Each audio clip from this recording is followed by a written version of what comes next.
Guys, welcome to Soni online classes. आज का topic है भोगनाडी गांव का नाम भोगनाडी क्यों पड़ा।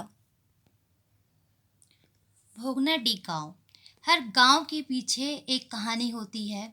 कोई ना कोई रीज़न होता है तभी उस गांव का नामकरण होता है। किसी भी गांव के नामकरण के संबंध में किसी न किसी प्रकार की पौराणिक कथा छिपी होती है। उसी तरह इस गांव के नाम के पीछे भी भिन्न भिन्न कहानी छिपी हुई है या कथा में सुनने को मिलता है। भोगन मुर्मू के नाम पर इस गांव का नाम भोगनाडी पड़ा। भोगनाडी जो गांव है, इसे बसाने वाले थे भोगन मुर्मू, और वो इस गांव में आए, बसे और इस गांव के प्रधान बन गए। इसलिए इस गांव का नाम भोगनाडी पड़ा। वे सिंधु नदी के रास्ते से यहाँ पर आए थे। पंजाब में संथाल का एक गढ़ था जिसका नाम चाय चंपा था। सिद्धू और कान्हू के पिता का नाम चुनू मुर्मू था, जिसे भोगन मुर्मू ने अपने घर का दामाद बनाकर लाए। सिद्धू कान्हू की माता का नाम सुमी हासदा था। चुन्नू मुर्मू को भोगन हड़ाम महुआ ताड़ से लाए। चुन्नू मुर्मू के 4 पुत्र थे, सिद्धू, कान्हू, चांद और भैरो। ये सब चुन्नू मुर्मू के 4 पुत्र थे। सिद्धू मुर्मू का जन्म 11/4/1815 ईस्वी में हुआ था। सिद्धू कान्हू दोनों जुड़वा भाई थे। ये जो भाई थे ये दोनों जुड़वा भाई थे। ऐसा सुनने में आता है कि उनकी पत्नी का नाम सुनी हासदा था।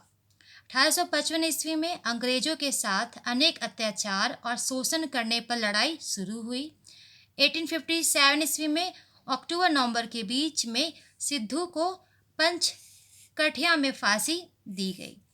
माना जाता है कि लड़ाई शुरू होने से पहले सिद्धू ने दुर्गा माता की पूजा की, जिसमें दुर्गा माता ने उन्होंने आदि शक्ति प्रदान की, जिसमें कि फांसी के समय उनकी रस्सी टूट गई। दुर्गा माता की जो शक्ति मिली उससे क्या हुआ, फांसी जो उसे दिया जा रहा था उन्हें, वो रस्सी टूट गई और वे वहाँ से भाग निकले। और जिस गांव की तरफ से वे भागे उस गांव का नाम भागा बांध पड़ा। लेकिन उनकी मृत्यु की एक और कहानी बताई जाती है कि कहा जाता है कि उनकी मृत्यु भोगनाडी गांव में हुई, जिसमें कि उनकी मृत्यु के समय उनसे उनकी आखिरी इच्छा पूछी गई थी। उनकी आखिरी इच्छा क्या थी? तो उनकी आखिरी इच्छा थी कि वे वहीं से अपना पैर धोना चाहते थे जिसमें हमेशा नहाते थे। उस जगह का नाम कदम डाडी है। पैर धोने के बाद उनका पांव जमीन पर नहीं पड़े, इसलिए गांव की सभी स्त्रियों ने पत्तल बनाकर रख दिए ताकि उनके पाँव में धूल ना लगे।